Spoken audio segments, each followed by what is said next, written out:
La noche había caído sobre Capernaum como una lápida de piedra.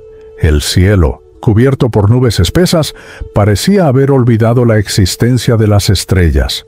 Yo, Simón Pedro, remaba con brazos que ya no sentía, con manos agrietadas por la sal y el fracaso. El mar de Galilea se extendía ante mí como un vasto desierto líquido, oscuro y silencioso, burlándose de mis redes vacías. Habían pasado 3 semanas sin un solo pez digno de ese nombre. 3 semanas escuchando las risas ahogadas de otros pescadores cuando pasaba por el muelle, arrastrando mi vergüenza como quien arrastra un cadáver. 3 semanas mirando los ojos de Edén, mi esposa, tratando de encontrar palabras que no fueran mentiras, tratando de sostener una esperanza que se me escapaba entre los dedos como agua sucia. El barco crujía bajo mis pies. Era viejo, sí, pero había sido el orgullo de mi padre. Andrés, mi hermano, había insistido en salir conmigo esa noche, pero yo lo había rechazado con un gesto brusco. No quería testigos de mi humillación, no esta vez. La soledad del mar era preferible a la compasión en los ojos de mi hermano menor. Lancé las redes una vez más. El sonido del agua al recibirlas era casi un suspiro, como si el propio lago lamentara mi esfuerzo inútil.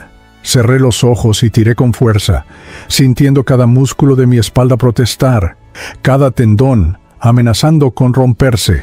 Cuando las redes emergieron, vacías de nuevo, golpeé el borde del barco con el puño. La madera vieja se astilló ligeramente y un hilo de sangre brotó de mis nudillos. Ni siquiera sentí dolor, que era un poco más de sangre cuando todo mi mundo se desangraba. El viento nocturno traía el olor a pescado podrido del mercado de Capernaum, mezclado con el aroma amargo del humo de las hogueras en las casas cercanas a la orilla. Podía imaginar a las familias reunidas, comiendo pan caliente, contando historias. Edén estaría despierta o esperándome con esa expresión que trataba de ocultar, pero que yo conocía demasiado bien. Una mezcla de esperanza y miedo, de fe y desesperación. Recordé la última vez que hablamos. Estábamos en nuestra pequeña casa de piedra, con paredes que sudaban humedad y un techo que dejaba pasar el viento del norte. Ella había preparado una sopa aguada con las pocas verduras que quedaban. No había carne, no había pescado.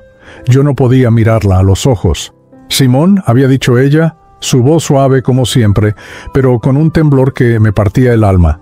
Los cobradores de impuestos vinieron de nuevo hoy. Dijeron que si no pagamos antes del sábado, no la dejé terminar. Salí de la casa sin decir palabra, escuchando el eco de mi cobardía en cada paso. Ahora, flotando en la oscuridad del lago, esas palabras volvían a mí como fantasmas. Los romanos, siempre los romanos. Quintus, el centurión encargado de recaudar impuestos en nuestra región, era conocido por su crueldad eficiente. No le importaban las excusas, no le importaban las familias hambrientas. Solo le importaban las monedas, el tributo que alimentaba la máquina imperial que nos aplastaba. Había visto lo que Quintus hacía a los que no pagaban.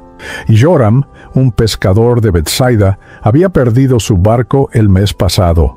Lo vi arrodillado en el muelle, mientras los soldados romanos se lo llevaban, sus hijos pequeños llorando, su esposa gritando palabras que el viento se llevó. Joram ahora trabajaba cargando sacos de grano en el puerto por unas pocas monedas al día, con la espalda encorvada y la mirada vacía. Esa podría ser mi historia. Pronto, volví a lanzar las redes, y otra vez, y otra, cada vez con menos fuerza, cada vez con menos fe. La luna intentaba abrirse paso entre las nubes, proyectando una luz pálida y enfermiza sobre las aguas. A lo lejos, podía ver las luces de otras barcas. Algunos pescadores todavía tenían suerte. Algunos todavía eran bendecidos. Yo no. La pregunta que había evitado durante semanas finalmente salió de mi garganta en un susurro ronco. ¿Dónde estás, Dios de Abraham? El silencio fue mi única respuesta. El viento murió completamente, dejando el aire pesado y sofocante. El agua se volvió tan quieta que podía ver mi reflejo distorsionado en la superficie oscura. Un hombre de barba descuidada, ojos hundidos, piel curtida por el sol y marcada por líneas de preocupación. No reconocía a ese hombre, no quería reconocerlo. Mi padre, Jonás, había sido un pescador respetado. Conocía el lago como conocía las líneas de su propia mano. Me enseñó todo: cómo leer las corrientes, cómo interpretar el vuelo de las gaviotas, cómo sentir dónde estaban los peces incluso en la oscuridad. Pero ahora, con el muerto hacía 5 años, yo estaba solo con ese conocimiento inútil. El mar parecía haberme olvidado, como si todas las lecciones de mi padre se hubieran disuelto en el agua salada. Pensé en mi madre, Raquel, que vivía ahora con nosotros desde que enviudó. Sus manos temblaban cuando servía la comida, sabiendo que no había suficiente. Sus labios susurraban oraciones que ya no creía que alguien escuchara. La vi envejecer años en semanas, su fe erosionándose como las piedras bajo el golpe constante de las olas. Y Andrés, mi hermano menor, que me miraba como si yo tuviera todas las respuestas, como si yo fuera la roca sobre la que él podía apoyarse. Pero yo no era una roca, era arena movediza, hundiéndome lentamente, arrastrando a todos conmigo. Las horas pasaron. El cielo comenzó a aclararse en el este, tiñéndose de un gris sucio que anunciaba el amanecer. Decidí hacer un último intento. Remé hasta un lugar cerca de la orilla, donde el agua era más profunda y donde, según decían los viejos pescadores, los peces se reunían al alba. Lancé las redes con los últimos restos de mi fuerza. Esperé, conté hasta 100, luego hasta 200. Cuando finalmente tiré, sentí el peso familiar de nada, absolutamente nada. Fue entonces cuando lo escuché. Risas, voces alegres, gritos de celebración. Levanté la vista y vi, a unos 50 metros de distancia, un grupo de pescadores sacando redes repletas de peces. Zebedeo y sus hijos, Santiago y Juan, gritaban de júbilo mientras los peces plateados brillaban bajo la primera luz del día. Las redes estaban tan llenas que necesitaban ayuda de otra barca para subirlas. Algo se rompió dentro de mí. No fue el corazón, fue algo más profundo. Fue la última fibra de esperanza que me mantenía atado a la idea de que las cosas podrían mejorar, de que Dios todavía me veía, de que mi vida tenía algún propósito. Remé de regreso a la orilla como un autómata. Mis brazos se movían solos, mi mente estaba en blanco. Cuando el barco tocó la arena, me quedé sentado allí, mirando el fondo de madera manchado por el agua, viendo las redes vacías enredadas como serpientes muertas. El sol había salido completamente ahora. El mercado de pescado comenzaba a llenarse de actividad. Podía escuchar los gritos de los vendedores, el regateo de los compradores, el ruido vibrante de la vida continuando sin mí. Bajé del barco y me senté en la playa, con los pies descalzos hundidos en la arena húmeda. Las olas lamían la orilla con un ritmo hipnótico. Gaviotas gritaban sobre mi cabeza, peleándose por migajas invisibles. A mi izquierda, vi a Zebedeo y sus hijos descargar su pesca milagrosa, sus rostros brillando de satisfacción y gratitud. Juan, el menor, incluso se detuvo para orar en voz alta, agradeciendo al Todopoderoso por su provisión. Yo no podía orar. Las palabras se habían secado en mi garganta. Cerré los ojos y dejé que el sol de la mañana calentara mi rostro. Sentí la textura áspera de la arena entre mis dedos. Olí el aire cargado de sal y pescado. Escuché el murmullo constante del lago, ese sonido que había sido la banda sonora de toda mi vida. Y en medio de todo ese ruido, en medio de toda esa vida palpitante a mi alrededor, me sentí completamente solo, completamente olvidado. Abrí la boca y las palabras salieron en un murmullo quebrado, casi sin voz. Si Dios me ve, ¿por qué me deja hundirme? Nadie respondió. El mar siguió siendo mar. El cielo siguió siendo cielo. Y yo seguí siendo un hombre con las manos vacías, y el alma más vacía aún. El camino de regreso a casa fue una tortura. Cada paso sobre las piedras calientes de Capernaum resonaba en mi cabeza como una acusación. El sol de media mañana golpeaba sin piedad, y el sudor mezclado con sal marina hacía arder mi piel. Las calles estrechas del pueblo olían a pan recién horneado y a estiércol de burro, una combinación que normalmente me resultaba familiar, pero que ahora me revolvía el estómago vacío. Pasé frente a la sinagoga, donde algunos hombres ya se reunían para discutir las escrituras. Simón el celote estaba entre ellos, su voz grave y apasionada, argumentando algo sobre la opresión romana. Me vio y asintió brevemente, pero yo desvié la mirada. No quería preguntas, no quería lástima. Las casas de Capernaum se apretujaban unas contra otras como dientes torcidos. La mayoría eran construcciones simples de piedra basáltica negra, con techos planos de barro y paja. Algunas tenían patios interiores donde las mujeres molían grano y los niños jugaban. Voces de vida, de normalidad, de bendición, cosas que yo estaba perdiendo. Mi casa estaba al final de una calle que descendía hacia el lago. Era pequeña, con solo 2 habitaciones, una donde dormíamos Edén y yo, y otra donde vivía mi madre. El patio exterior servía como cocina y lugar de reunión. Andrés tenía su propio espacio en una construcción anexa que mi padre había levantado años atrás. Antes de entrar, me detuve. Podía escuchar voces dentro, voces masculinas. Mi estómago se contrajo. Empujé la puerta de madera y encontré exactamente lo que temía. 2 hombres estaban de pie en medio de nuestro patio, sus túnicas marcadas con el sello romano. Uno era Cayo, un judío que trabajaba como recaudador de impuestos, traicionando a su propio pueblo por monedas romanas. El otro era un soldado, un guardia que Quintus enviaba para reforzar el mensaje. Edén estaba de pie cerca de la entrada de la cocina, con las manos apretadas contra su túnica azul descolorida. Sus ojos, esos ojos marrones que me habían mirado con amor el día de nuestra boda, ahora solo mostraban miedo. Mi madre estaba sentada en un banco bajo, la cabeza gacha, los labios moviéndose en oración silenciosa. Cayo me vio y esbozó una sonrisa que no llegó a sus ojos. «Simón Pedro», dijo, su voz untosa. «Qué conveniente. Justo estábamos hablando de ti». No respondí. Crucé el patio y me coloqué entre Edén y los intrusos. «¿Qué quieren?» Mi voz sonó más firme de lo que me sentía. Cayo sacó un rollo pequeño de su bolsa. Lo desplegó con un movimiento teatral. 3 meses de impuestos atrasados, más los intereses. Son 18 denarios, Simón. 18 denarios. Podrías haber sido 18 montañas. No tenía ni uno. «Ya saben la situación», dije, forzando las palabras a través de dientes apretados. «No hay pesca, no hay dinero». El soldado romano dio un paso adelante. Era joven, quizás de mi edad, con ojos azules fríos y una mano descansando casualmente sobre la empuñadura de su gladius. «Eso no es problema de Roma», dijo en un griego tosco. «Tienes hasta el sábado, 3 días, o perdemos la paciencia». Cayo enrolló el documento y se acercó a mí. Podía oler el vino en su aliento, ver las manchas de grasa en su túnica cara. «Simón, no quiero hacer esto. Somos del mismo pueblo. Pero tengo órdenes. Quintus no acepta excusas. Si no pagas», señaló hacia el lago, «tu barco cubrirá la deuda. Y si eso no es suficiente».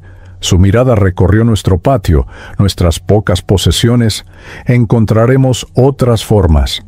La rabia burbujeó en mi pecho como agua hirviendo.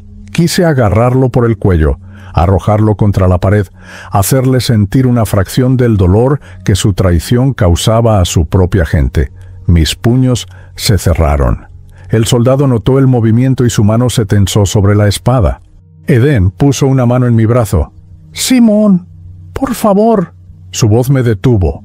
No el miedo al soldado, no la sensatez, sino esa voz que había susurrado palabras de amor en noches oscuras, que había cantado canciones mientras preparaba la comida, que ahora temblaba bajo el peso de nuestra situación. Respiré hondo, dejé caer los puños. Cayo sonrió de nuevo, complacido por mi sumisión. «Buen hombre. 3 días, Simón, no lo olvides». Se fueron, sus pasos resonando en las piedras del patio. El soldado fue el último en salir, lanzándome una mirada de advertencia antes de desaparecer. El silencio que dejaron fue ensordecedor. Edén se acercó a mí, quise abrazarla, pero me sentía sucio, contaminado por el fracaso. Ella no esperó mi permiso. Me rodeó con sus brazos delgados, apoyando la cabeza contra mi pecho. «Lo siento», susurré. «Lo siento tanto». «No es tu culpa», respondió, pero su voz carecía de convicción. Mi madre se levantó del banco. A sus 62 años, se movía como alguien mucho mayor. La artritis había comenzado a torcer sus dedos y la tristeza había encorvado su espalda. «Oraré», dijo simplemente. «El Dios de nuestros padres proveerá». No discutí, aunque por dentro quería gritar. ¿Dónde estaba Dios cuando las redes salían vacías? ¿Dónde estaba cuando los romanos nos aplastaban? ¿Dónde estaba cuando hombres buenos como mi padre morían demasiado jóvenes, dejando a sus familias en la pobreza? Edén me soltó y fue a buscar agua. Mi madre desapareció en su habitación. Me quedé solo en el patio, mirando las piedras bajo mis pies. 3 días. Esa noche, Andrés vino a visitarnos. Trajo un poco de pan y aceitunas que había conseguido de alguna manera. Comimos en silencio, masticando lentamente para hacer que la comida durara más. Edén intentó iniciar una conversación sobre el mercado, sobre las noticias del pueblo, pero las palabras caían muertas en el aire pesado. Cuando Andrés finalmente habló, fue directo al punto. «He escuchado rumores», dijo, mirándome a los ojos, «sobre un rabino». «¿Qué clase de rumores?», pregunté sin mucho interés. «Dicen que hace milagros, que sana a los enfermos, que enseña con autoridad, no como los fariseos. Su nombre es Jesús, de Nazaret». Nazaret, un pueblo insignificante en las colinas de Galilea. Nada bueno podía salir de Nazaret, como decía el viejo refrán. «¿Y qué?», dije más bruscamente de lo que pretendía. «¿Crees que va a aparecerse aquí y llenar nuestras redes con peces milagrosos? ¿Crees que vaya a hacer que los romanos desaparezcan?» Andrés no se ofendió. Me conocía demasiado bien. «No lo sé, hermano, pero la gente habla. Dicen que sanó a un leproso en Genesaret, que hizo caminar a un paralítico en Corazín. Felipe de Betsaida dice que lo vio y que hay algo diferente en él». «¿Algo diferente?» «Claro». Otro rabino con palabras bonitas y promesas vacías. Las palabras no llenan estómagos. Andrés, las palabras no pagan impuestos. Mi hermano suspiró y se levantó para irse. Solo pensé que debías saberlo. Si las cosas se ponen realmente difíciles, tal vez podríamos buscarlo. Pedirle, no sé, consejo, una bendición. Después de que se fue, me senté fuera bajo las estrellas. La noche era clara, y la Vía Láctea se extendía sobre el cielo como un río de luz. Mi padre solía decir que esas estrellas eran las promesas de Dios, incontables e inmutables. ¿Dónde estaban esas promesas ahora? Edén salió y se sentó a mi lado. No hablamos, solo nos sentamos juntos en la oscuridad, escuchando los sonidos nocturnos de Capernaum. Perros ladrando a lo lejos, el murmullo del lago, el llanto ocasional de un bebé en alguna casa cercana. Finalmente, ella habló. «Simón, si perdemos el barco, ¿qué haremos?». No tenía respuesta. Literalmente no tenía palabras. Ella continuó, su voz apenas un susurro. «Podríamos irnos. Jerusalén, quizás, o Damascus. Podrías encontrar trabajo». «Soy pescador, Edén, es lo único que sé. Es lo único que mi padre me enseñó. Sin el barco, sin el lago, no soy nada». Ella tomó mi mano, entrelazando sus dedos con los míos. «Eres mi esposo, eres el hijo de tu madre, eres el hermano de Andrés, eres mucho más que un barco». Quise creerle, Dios sabe que quise creerle, pero en ese momento, sentado bajo las estrellas indiferentes, con el peso de la deuda aplastándome, con el rostro burlón de Cayo grabado en mi mente, con el recuerdo de esas redes vacías torturándome, no podía. Me fui a dormir esa noche con las palabras de Andrés rondando mi cabeza. Un rabino de Nazaret. Milagros, sanaciones, tonterías. Pero una pequeña parte de mí, una parte que odiaba admitir, se preguntaba, ¿y si...? Al día siguiente, intenté de nuevo. Y al siguiente. 2 noches más en el lago, 2 noches más de redes vacías, 2 noches más de esperanza, muriendo poco a poco. La fecha límite se acercaba como una tormenta inevitable. El sabbat sería mañana. Mañana vendría Quintus con sus soldados. Mañana perdería todo. La tercera noche, Andrés insistió en acompañarme. No discutí. Tal vez la compañía haría la humillación más soportable, o tal vez solo la haría más real. No importaba. Remamos juntos en silencio. El lago estaba inquieto esa noche, con pequeñas olas que hacían que el barco se meciera constantemente. El viento soplaba del este, trayendo el olor seco del desierto mezclado con la humedad del agua. Andrés era más joven que yo por 3 años, pero siempre había sido el más reflexivo de los dos. Donde yo era impulsivo y temperamental, él era paciente y considerado.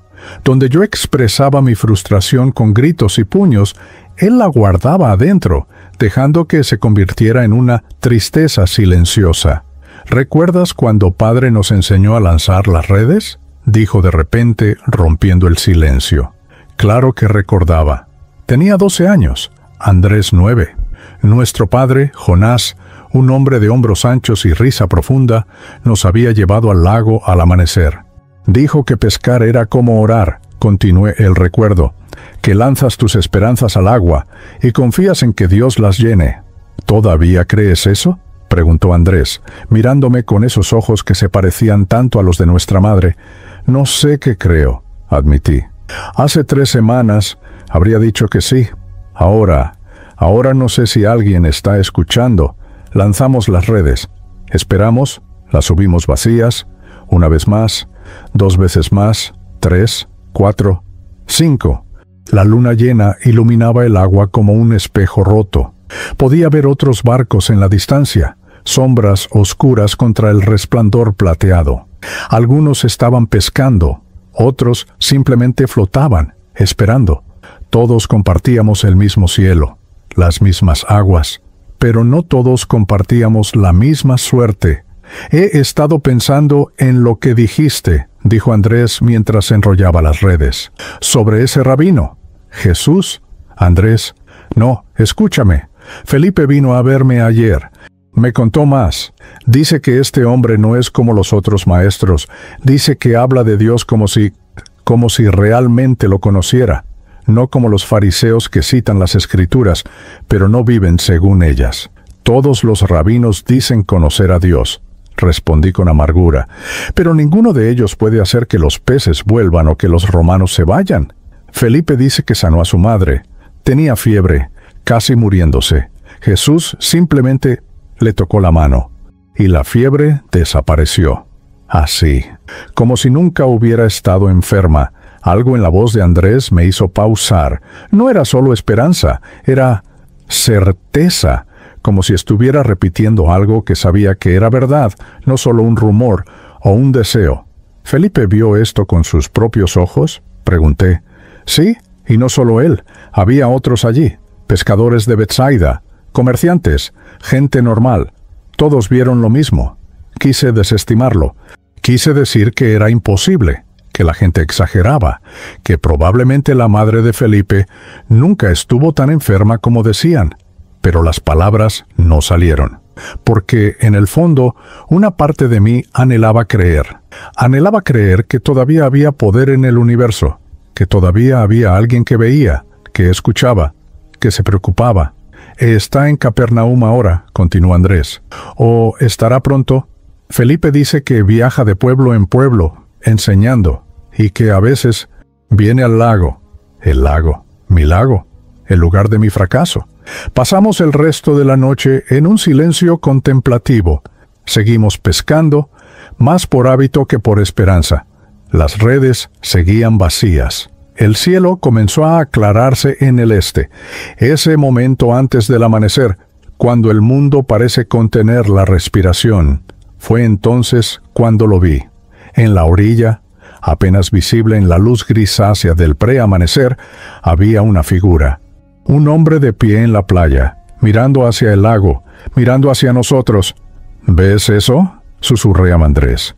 Él entrecerró los ojos, mirando en la misma dirección. Sí. ¿Quién es? No lo sabía, pero algo en esa figura solitaria me hizo sentir No sé cómo describirlo. Una sensación en el pecho.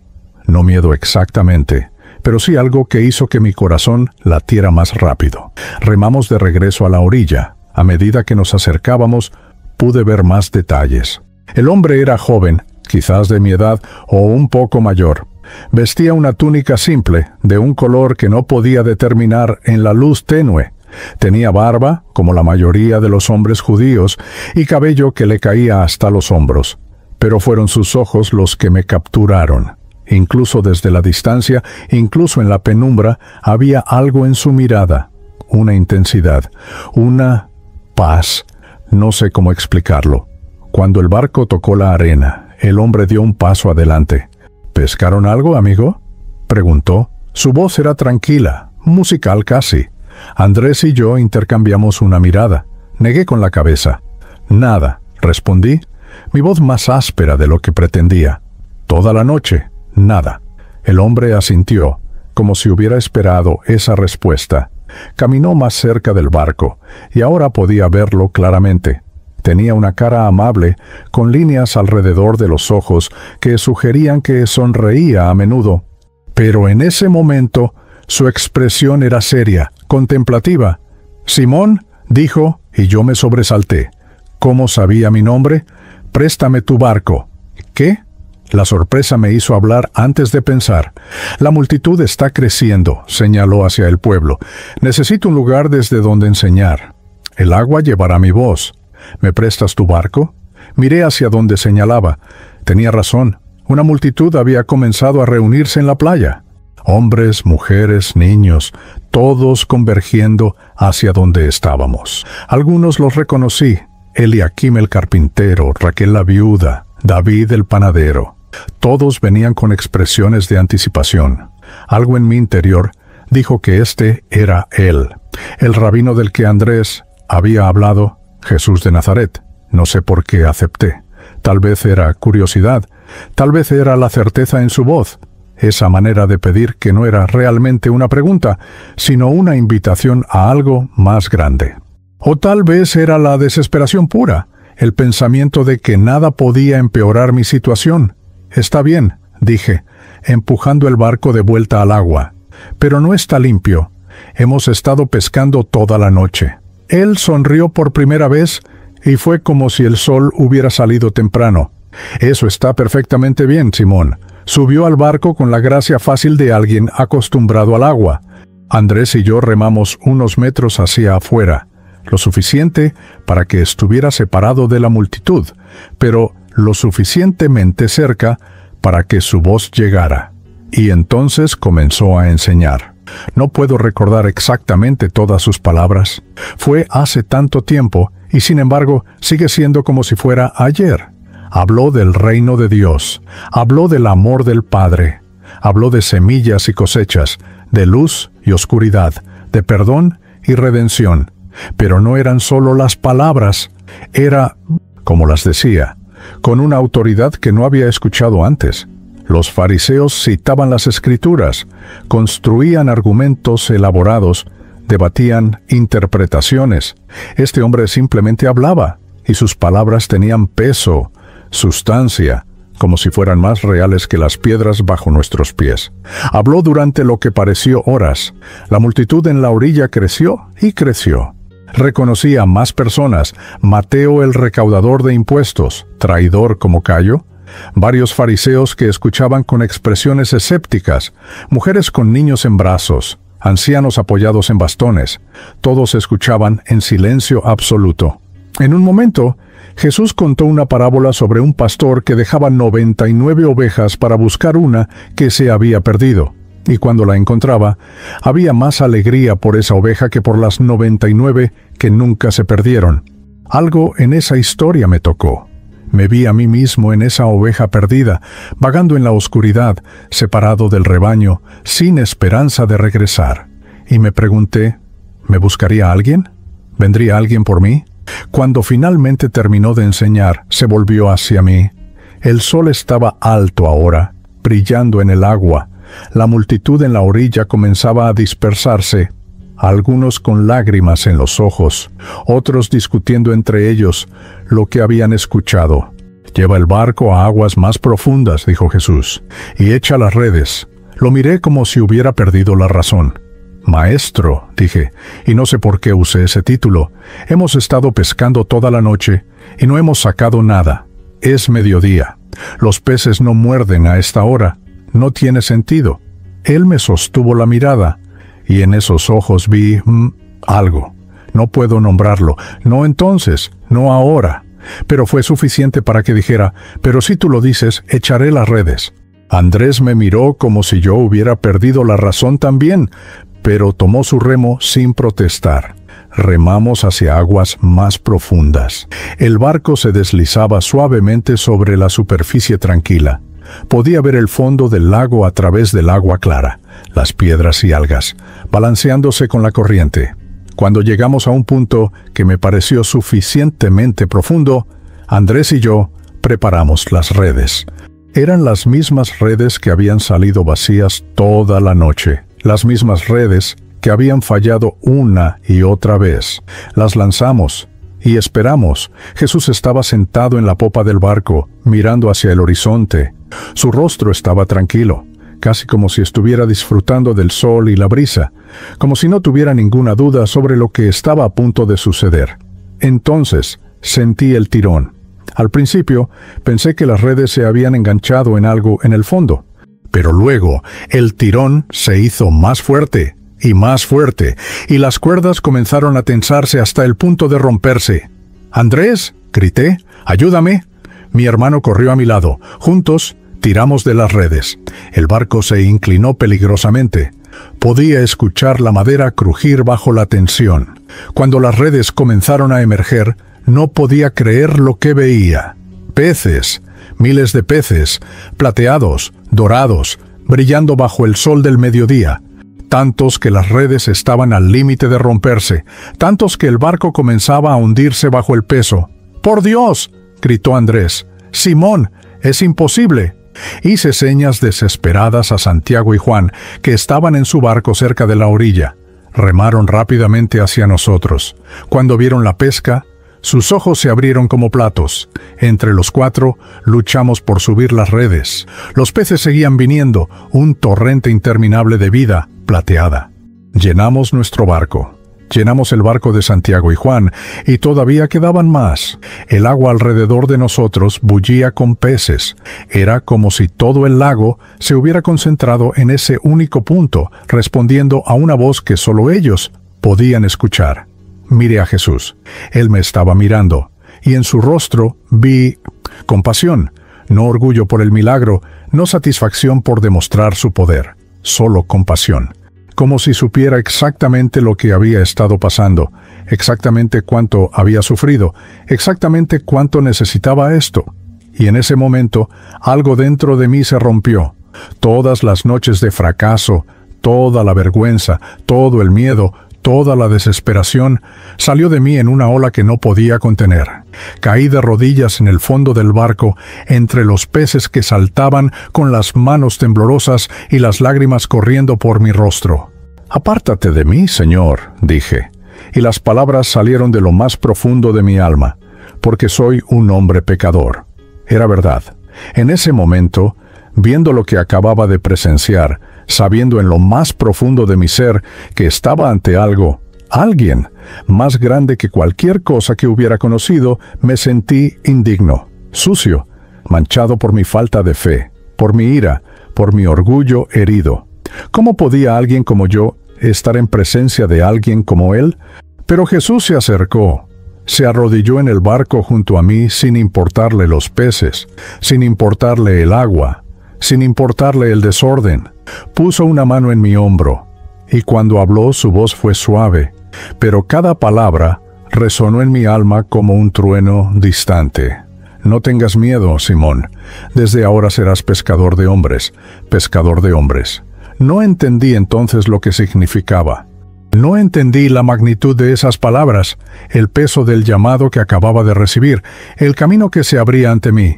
Pero supe, con una certeza que quemaba más brillante que el sol del mediodía, que mi vida acababa de cambiar para siempre. Los días siguientes pasaron en una especie de neblina. Vendí la pesca milagrosa y pagué la deuda completa a Quintus. Vi la sorpresa en el rostro de Cayo cuando le entregué las monedas, más de lo que debía. Por primera vez en meses, Edén sonrió sin reservas. Mi madre lloró de gratitud, sus oraciones finalmente respondidas de una manera que nunca imaginó. Pero yo no podía dejar de pensar en Jesús. Comencé a seguirlo. No lo decidí conscientemente. Simplemente sucedió. Dondequiera que enseñaba, yo estaba allí. Cuando se movía de un pueblo a otro, Andrés y yo íbamos detrás. No éramos los únicos. Otros también comenzaron a seguirlo. Felipe de Betsaida, Natanael de Caná, Mateo, sí, el recaudador de impuestos, aunque aún no confiaba completamente en él, Santiago y Juan Zebedeo y otros. Jesús nos llamó sus discípulos. La palabra sonaba extraña en mis labios. Discípulo, aprendiz, seguidor. Yo, Simón Pedro el pescador, ahora era estudiante de un rabino de Nazaret. Lo que presencié en esas primeras semanas cambió todo lo que creía saber sobre Dios, sobre el poder, sobre la compasión. Una tarde estábamos en Capernaum. Jesús había estado enseñando en la casa de un hombre llamado Jairo, un líder de la sinagoga que, a diferencia de muchos de sus compañeros fariseos, parecía genuinamente interesado en lo que Jesús tenía que decir. La casa era grande para los estándares de Capernaum, con un patio espacioso rodeado de habitaciones. Pero incluso así estaba completamente llena. La gente se apretujaba en cada rincón. Los que no cabían adentro se agolpaban en las puertas y ventanas, estirando el cuello para escuchar. Reconocí a muchos: comerciantes, pescadores, mujeres con niños, incluso algunos fariseos que observaban con escepticismo apenas disimulado. Yo estaba cerca de Jesús, junto con Andrés y los hermanos Zebedeo.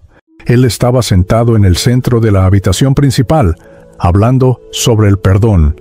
Sus palabras fluían como agua, simples pero profundas, tocando algo dentro de cada persona que escuchaba. De repente, escuchamos ruido en el techo. Al principio, nadie supo qué era. Luego, comenzaron a caer pedazos de barro y paja. Todos miramos hacia arriba, confundidos. Jairo se puso de pie, claramente preocupado por su casa. «¿Qué están haciendo?», gritó alguien. El agujero en el techo se hizo más grande. Más barro cayó, cubriendo a algunos de los que estaban sentados cerca. Y entonces vimos las cuerdas, 4 cuerdas que descendían a través de la abertura, y en esas cuerdas una camilla, y en esa camilla un hombre. Lo bajaron despacio, cuidadosamente.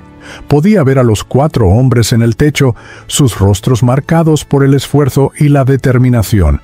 La camilla descendió directamente frente a Jesús, y la multitud se apartó para hacer espacio.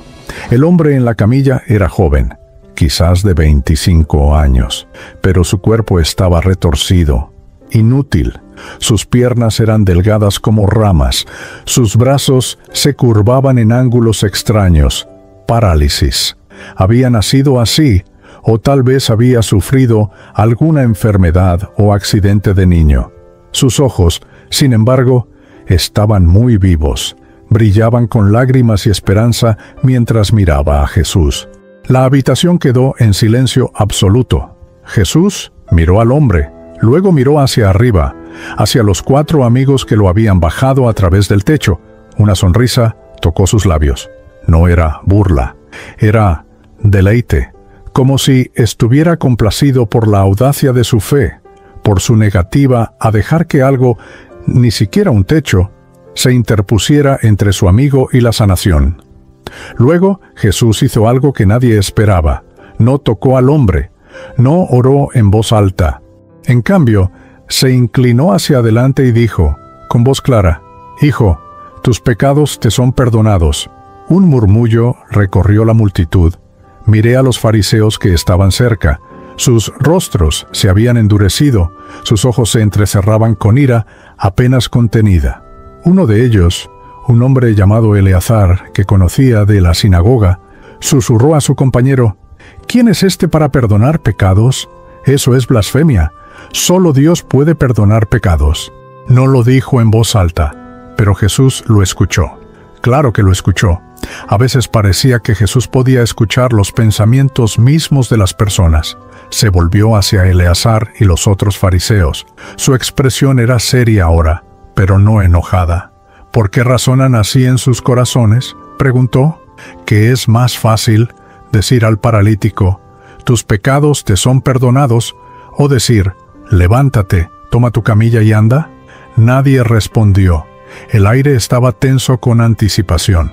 Pues para que sepan que el Hijo del Hombre tiene autoridad en la tierra para perdonar pecados, continuó Jesús, y luego se volvió hacia el paralítico. A ti te digo, levántate, toma tu camilla y vete a tu casa. Pasó un momento, un latido del corazón, 2, y entonces el hombre se movió. No fue gradual, no fue un proceso lento de músculos despertando después de años de sueño. Fue instantáneo. Sus piernas, que habían sido delgadas y retorcidas, se fortalecieron. Sus brazos se enderezaron, el color regresó a su piel, y con un grito de pura alegría, se levantó. Se levantó. La multitud estalló. Algunos gritaban de asombro, otros lloraban. El hombre comenzó a saltar, a correr en el pequeño espacio disponible, riendo y llorando al mismo tiempo. Los 4 hombres en el techo gritaban de alegría. Uno de ellos, creo que era el hermano del paralítico, estaba llorando tan fuertemente que apenas podía mantenerse de pie. El hombre sanado enrolló su camilla, la puso sobre su hombro como si no pesara nada, y comenzó a abrirse paso hacia la puerta. Pero antes de irse, se volvió hacia Jesús. Cayó de rodillas ante él, con lágrimas corriendo por su rostro. «Gracias», susurró. «Gracias, gracias». Jesús lo ayudó a levantarse con suavidad. «Ve en paz», dijo, «y no peques más». El hombre asintió, incapaz de hablar más. Salió de la casa prácticamente bailando, su camilla rebotando en su hombro. La multitud se abrió para dejarlo pasar, y muchos lo siguieron afuera, todavía exclamando de asombro. Me quedé adentro, mirando a Jesús. Él había vuelto a sentarse, como si nada extraordinario hubiera sucedido, como si acabara de hacer lo más natural del mundo. Pero yo había visto algo más allá del milagro físico. Había visto la razón detrás de él. Jesús no solo sanó el cuerpo del hombre, lo perdonó primero. ¿Por qué? Porque sabía, de alguna manera sabía, que esa carga de culpa, de pecado, de sentirse maldito por Dios, pesaba más que la parálisis física. El hombre necesitaba saber que no era un castigo, que Dios no lo había abandonado, que era amado, perdonado, restaurado no solo en cuerpo, sino en alma. Y al hacerlo primero, al perdonar antes de sanar, Jesús estaba haciendo una declaración. Estaba diciendo, tengo autoridad, no solo sobre la enfermedad, sino sobre el pecado mismo. Tengo autoridad para restaurar no solo cuerpos, sino almas. Miré a los fariseos. Algunos habían salido, claramente disgustados, pero Eleazar se quedó, mirando a Jesús con una expresión que no podía interpretar. ¿Era curiosidad? ¿Miedo? ¿Convicción? Jairo, el anfitrión, miraba el agujero en su techo con una mezcla de consternación y asombro, pero entonces comenzó a reír, una risa profunda y alegre. «Bueno», dijo, «nunca olvidaré este día. Tendré que contarles a mis nietos sobre el día en que destrozaron mi techo, y el Mesías sanó a un paralítico en mi sala. Esa noche, de regreso en mi casa, no podía dormir. Edén notó mi inquietud. «¿Qué pasa, Simón?», preguntó, su mano tocando suavemente mi brazo en la oscuridad. «Hoy vi algo», dije lentamente. Vi a un hombre que no podía caminar, levantarse y bailar. Pero más que eso, vi a un hombre liberado de una carga que no podía ver, pero que era tan real como sus piernas paralizadas. ¿Su culpa?, preguntó Edén. Era perceptiva, mi esposa. Sí, y me hizo pensar, ¿cuántas cargas invisibles llevamos? ¿Cuánta culpa, vergüenza, miedo? Y si Jesús puede perdonar pecados, si puede liberar a las personas de esas cargas, no terminé la frase. No necesitaba hacerlo. Edén se acurrucó más cerca de mí. Entonces hay esperanza, susurró, para todos nosotros. Sí, pensé. Esperanza. Esa era la palabra. Jesús traía esperanza, no solo para los cuerpos enfermos, sino para las almas enfermas, para personas como yo, que habían pasado noches enteras sintiéndose abandonadas por Dios. Él veía, Él escuchaba, y Él podía restaurar. Los meses siguientes fueron los más extraordinarios de mi vida. Seguí a Jesús de pueblo en pueblo, de aldea en aldea. Vi cosas que aún ahora, años después, me cuesta creer que realmente sucedieron. Vi a ciegos recibir la vista. En Corazín, un hombre llamado Bartimeo, que había mendigado en las calles durante 20 años, de repente podía ver. La primera cosa que vio fue el rostro de Jesús, y lloró durante horas. Vi a sordos escuchar. Una niña en Betsaida, de apenas 8 años, que nunca había escuchado la voz de su madre, de repente podía oír. El grito de alegría que dio cuando escuchó por primera vez el canto de los pájaros, nunca lo olvidaré. Vi a leprosos purificarse, hombres y mujeres que habían sido expulsados de sus familias, obligados a vivir en colonias fuera de las ciudades, gritando, «impuro, impuro», donde quiera que iban, de repente restaurados. Su piel sanaba ante nuestros ojos, las llagas desaparecían y podían abrazar de nuevo a sus hijos. Pero no eran solo los milagros físicos. Vi vidas transformadas de maneras que ningún poder humano podría lograr. Vi a Mateo, el recaudador de impuestos despreciado, dejar su mesa de recaudación y seguir a Jesús. Vi cómo pasó de ser un traidor a su pueblo a convertirse en uno de nosotros, uno de los 12. Vi cómo Jesús lo defendió cuando los fariseos lo criticaban por comer con pecadores y cobradores de impuestos.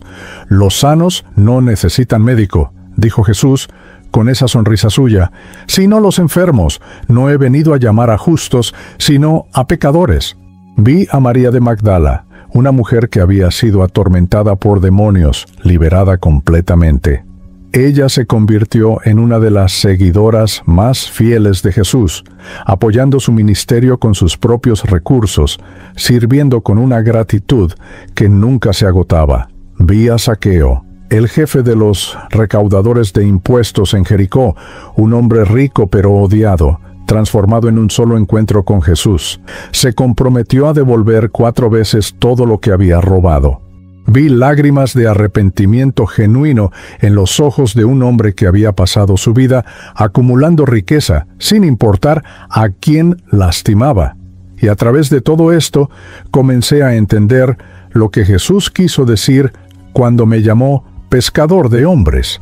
No se trataba solo de reunir multitudes. No se trataba solo de hacer que la gente escuchara enseñanzas. Se trataba de rescate. De sacar a las personas de las profundidades de la desesperación, de la oscuridad del pecado, de las redes del miedo y la vergüenza, que los mantenían atrapados. Así como yo había lanzado redes al mar buscando peces, ahora estaba aprendiendo a lanzar redes de amor, de verdad, de esperanza, buscando almas. No siempre fue fácil. Hubo momentos de duda. Hubo noches en las que me preguntaba si había hecho lo correcto al dejar mi antigua vida. Hubo días en los que los fariseos nos perseguían con acusaciones, cuando las multitudes se volvían en contra de Jesús, cuando todo parecía estar desmoronándose. Pero luego miraba a Jesús, veía su calma en medio de la tormenta, veía su compasión por los heridos, veía su poder sobre todo lo que nos aterrorizaba, enfermedad, demonios, muerte misma.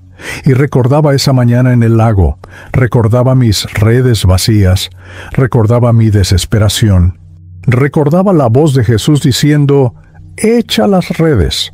Recordaba el milagro, no solo de los peces, sino de ser visto, de ser conocido, de ser llamado. Una noche, sentados alrededor de un fuego en las afueras de Capernaum, Jesús nos habló a los 12.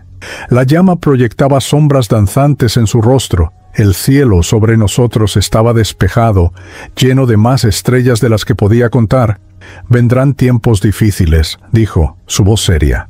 El mundo no siempre entenderá lo que estamos haciendo. Algunos se opondrán, algunos los perseguirán, algunos incluso intentarán matarlos. Un silencio pesado cayó sobre nosotros. Juan, el más joven, se veía asustado.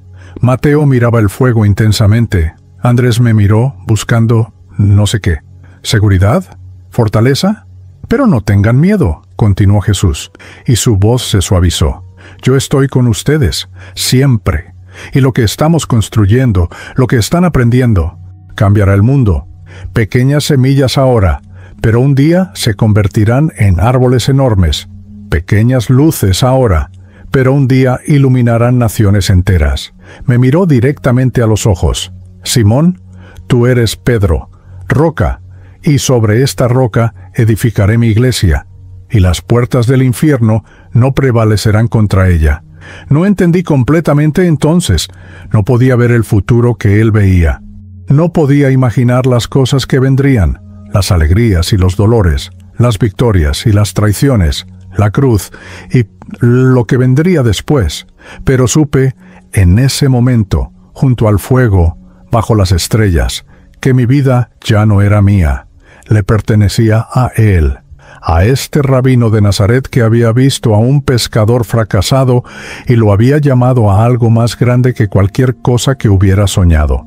Las redes habían estado vacías, pero él las llenó, no solo con peces, sino con propósito, con significado, con esperanza.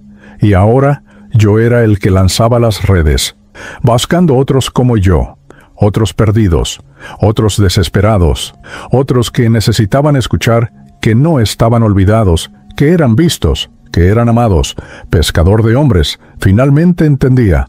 Tal vez tú también has estado en aguas profundas. Tal vez has lanzado tus redes una y otra vez, solo para encontrarlas vacías.